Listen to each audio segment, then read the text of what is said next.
Meu nome é Silvia, eu trabalho em prol do desenvolvimento humano, das transformações pessoais e sociais, e eu tenho feito alguns vídeos falando sobre religiões, porque ah, aqui no Brasil, né, é um dos, pelo que eu tenho de conhecimento assim de pessoas que são estrangeiras, é um dos países que mais se tem religiões e que as pessoas seguem religiões, apesar que eu tenho percebido que nos últimos anos muitas pessoas têm deixado a religião, porque às vezes tem lugares que perderam o sentido realmente de religião, né? Religião é aquilo que leva a gente para um caminho de união, para um caminho de se reencontrar, né? Para um caminho de viver melhor, mais plenamente, né?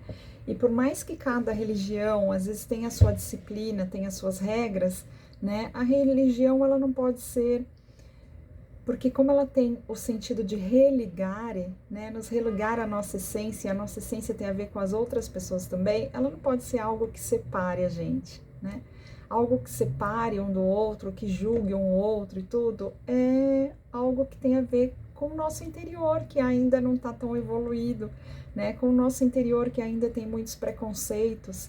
E, assim, os preconceitos para mim vêm muito dessa questão de alguma coisa que a gente viveu com uma outra pessoa e da falta de conhecimento, que é a ignorância, né? Então, só quando eu só posso dar uma opinião sobre algo se eu fui vivenciar aquilo, né? Então, se eu não fui vivenciar outra religião, se eu não fui lá conhecer, se eu não conversei com diversas pessoas que vivem aquilo, se eu não fui estudar sobre aquilo, né? Eu não posso também dar minha opinião, né? Que nem eu falei, no outro vídeo que eu falei sobre evangélicos, eu falei, eu não tenho pouca vivência dentro do evangélico, mas o que eu observo, das vezes que eu fui no culto, dos amigos que eu conheço que seguem, eu acho muito lindo, porque a minha avó, a gente sempre teve uma vizinha que sempre foi evangélica, e eu achava muito lindo quando a Dona Maria batia lá no portão da minha avó, que elas tinham amizade, mas elas se respeitavam muito, não ficavam grudadas, mas elas se uniam sempre quando se viam, se cumprimentavam, perguntavam como é a família, respeitava muito a individualidade da outra e respeitava a religião da outra, e elas sabiam que era o mesmo Deus uma das outras. Então, quando a Dona Maria estava passando por um desafio, ela pedia para minha avó, que ela sabia que minha avó tinha muita fé, Dona Geralda, reza para mim, reza por isso, por aquilo, porque eu sei que a senhora tem muita fé e tudo mais. E a mesma coisa minha avó fazia, pedia para Dona Maria, Dona Maria, quando for à igreja, lá no seu culto, reza para mim, para minha família, nisso, nisso, aquilo. Não é lindo isso, né? Então, eu sempre acreditei muito na fé evangélica, sempre achei muito lindo. Falei um pouco também sobre como foi a minha questão da vivência dentro da católica, né? Que eu não tenho muito a ver com esses rituais de senta e levanta tudo, mas eu respeito, porque tem pessoas que aquilo faz sentido para ela, para mim não fazia. E foi dentro do kardecismo que eu encontrei o que fazia sentido para mim, porque eu sempre, dentro do meu interior, eu não conseguia encontrar respostas para tantas desigualdades, para pessoas que tinham saúde, outras que não tinham, outras que tinham condições financeiras melhores, outras que não tinham, e ali eu encontrei muitas respostas para isso, tanto das questões de pessoas terem deficiências, quanto outras não terem, das desigualdades. Eu também consegui encontrar ali uma tranquilidade, um caminho de paz para minha mente, que era extremamente ativa, ainda é, mas hoje eu que comando ela e não ela que me comanda, né? Encontrei estudo e prática para que eu pudesse entender a minha sensibilidade, essa minha capacidade de sentir o que não está aqui materializado, né, de ouvir o que às vezes não está aqui materializado e conseguir entender, me conectar e eu fui buscando conhecimentos não só lá no kardecismo, mas fora, dentro da minha profissão, que eu trabalhei com pessoas, com desenvolvimento humano, com desenvolvimento cognitivo, e aí eu fui estudando muito mais coisas sobre a parte humana e sobre diversas áreas, não só dessa parte humana, mas tudo que envolve o mundo do trabalho, as relações, cultura, né? Muitas coisas eu fui estudando para me ajudar tanto no trabalho mesmo, onde eu ganhava o meu dinheiro, quanto lá no trabalho dentro do Centro Kardecista e dentro do meu processo de transformação e acalmando todo o que eu tinha de de muitas coisas interiormente, né? E que eu precisava entender e lidar com esse grande campo de informação e de sentimentos que tinham dentro de mim, e que muitas coisas eram minhas e que muitas coisas não eram minhas, né? E bom, então eu falei um pouco no último vídeo sobre as bases do kardecismo, que eu admiro muito, é uma religião, filosofia e ciência que eu admiro e sou muito grata, né? Mas eu também falei que eu fui vivenciar um pouquinho, fui convidada a vivenciar um pouquinho de outras religiões. E incrível, porque dentro do kardecismo, sempre quando eu fui chamada para fazer palestras, eu sempre fiz questão de traduzir o que eu via nos livros, né, dentro dos livros de ordem moral do evangelho, que é da questão de mudança de comportamento, ou quando eu estava explicando sobre a doutrina kardecista, eu sempre fiz questão de levar essas práticas para que a gente conseguisse transpor isso para o nosso dia a dia, e não só quando a gente estivesse lá dentro do centro, porque viver religião é uma vivência na vida, em qualquer lugar que a gente esteja. A gente tem que levar aquela prática pro nosso dia a dia, porque é no nosso dia a dia que a gente vai encontrar os desafios.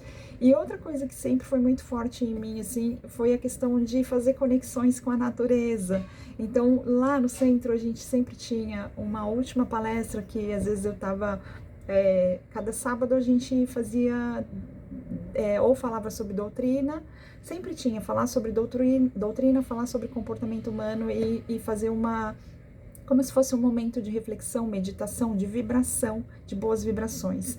E sempre quando eu estava nesse momento de fazer boas vibrações, eu sempre sentia de conduzir as pessoas para a natureza, para se conectar com coisas da natureza. Isso sempre foi muito forte em mim, assim, sempre.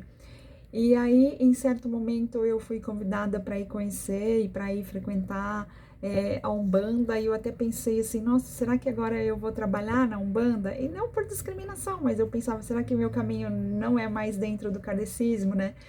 E não, porque eu não tenho essa questão de conseguir incorporar, mas quando eu fui conhecer a Umbanda, e que eu tive contato ali com as pessoas incorporadas, que eu fui conversar, que eu tive, porque no kardecismo a gente não tem essa questão de...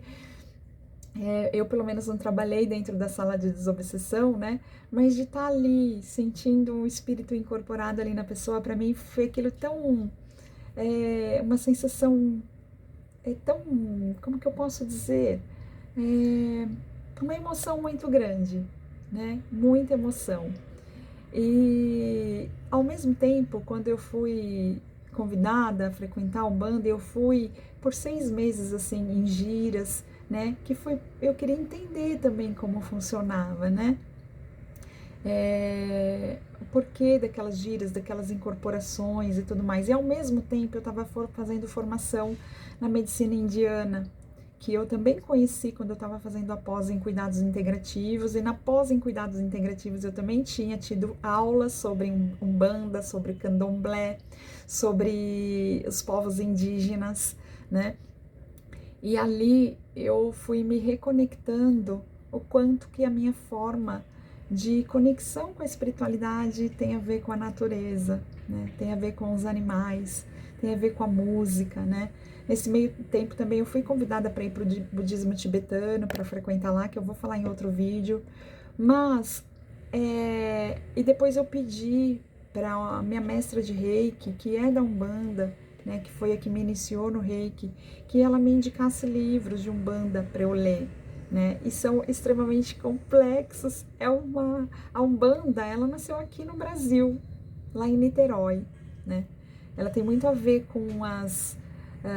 com questões que foram trazidas do candomblé, dos nossos povos africanos que vieram e trouxeram essa ligação com os orixás, né, que depois eles foram discriminados e tiveram que meio que abandonar essa religião e passar a ser catequizado dentro da católica, mas que eles continuaram mantendo, né? E os povos africanos sempre foram muito de dança, os índios também sempre foram muito de dançar. Espiritualidade para os indígenas e para os africanos é uma coisa natural, uma coisa ligada à natureza, uma ligação com o céu, com a terra, com com a lua, com a água, com o elemento fogo, com os 5 elementos, com toda a natureza, com o que é natural, com o planeta Terra. É uma conexão com o planeta Terra que eleva eles para o mundo espiritual. E eu fui percebendo o quanto isso também em mim é tão forte, né? E fui restabelecendo essa minha conexão com a natureza. Eu sempre amei os animais, eu sempre tive uma conexão incrível com os animais, com a música, com a natureza. Eu lembro do meu pai levar muito a gente nos locais de natureza, assim, onde tinha cachoeira, mata, no mar, né? E a Umbanda e a própria o xamanismo, porque xamanismo tem a ver com xamã. Xamã é o nosso como o ser que cuida dessas questões da ligação entre espiritualidade e Terra e planeta Terra, né? São esses grandes seres dentro de um povoado indígena, uma pessoa que tem essa capacidade de intermediar o mundo espiritual com o mundo da natureza e prover um reequilíbrio às pessoas, porque às vezes a gente se desequilibra energeticamente. E tudo na natureza e espiritualidade é energia, né? Aqui no Brasil, nós não falamos xamãs para essas pessoas, nós chamamos de pajés, né? São os pajés dentro de um povoado indígena, que tem o cacique que cuida das regras mais práticas, e os pajés aquele líder mais espiritual que faz às vezes as harmonias, as harmonizações energéticas, né? Então eu fui vendo quanto que eu já seguia um pouco, né, do xamanismo e da Umbanda. Aquilo já fazia parte de mim, né? Ao mesmo tempo, na Umbanda você tem a corrente de ciganos, tem vários tipos de correntes. Essas correntes são nada mais do que trabalham com tipos de energias diferentes, né? Por exemplo, do povo cigano, que também tem muito a ver comigo, é um povo que trabalha muito a questão da liberdade, da alegria, né? Da união, do celebrar, da positividade, né? Por que esses povos eles usam tanto as cores? Porque a natureza é colorida. A natureza, ela não é cinza, ela não é só branca, ela não é só preta, ela é colorida, né? Então é um meio de ligação, de conexão espiritual por meio da natureza, né? Porque a natureza, ela é sagrada, ela foi criada por Deus, ela é a representação de Deus, né? Todo esse universo, todo esse cosmos, o Sol, a gente não viveria sem o Sol, e cada um desses elementos, né? Assim como na medicina indiana, que a gente vê a formação dos corpos de acordo com os 5 elementos, e a gente vai tratando as pessoas de acordo com as estações do ano, com o que cada alimento tem dos 5 elementos, então é totalmente também focada na natureza, e nessa natureza que tem a ver com o grande universo, né? Porque tá tudo em conexão. Então, cada elemento, né? Ele traz um tipo de energia que a gente precisa, às vezes de vitalidade, de desejo pela vida, né? De desejo para conquistar as nossas coisas, né? De alto amor, de perdão. A Umbanda, ela significa justamente essa questão do amor universal. As 7 linhas da Umbanda, cada linha trabalha uma energia que a gente precisa para fazer um caminho de religare, para fazer um caminho de voltar à nossa essência. E se a gente volta à nossa essência, automaticamente a gente se percebe parte do todo, de cada uma das pessoas, e não separado de cada um. Então isso que é lindo, né? E depois em outros momentos eu posso falar ou trazer alguma pessoa que conhece um pouco mais a fundo os rituais da Umbanda ou cada coisa. Estou falando de uma forma mais geral, como é para mim, como eu vejo o xamanismo, né? Como eu vivencio e vejo a Umbanda, o xamanismo e a própria medicina indiana, que é o Ayurveda, e que vem do hinduísmo, que lá também, na Índia, espiritualidade não está separada, a música, a arte, não está separada do nosso dia a dia, está tudo integrado, Tudo faz parte da gente, do que a gente é. Faz sentido para você isso?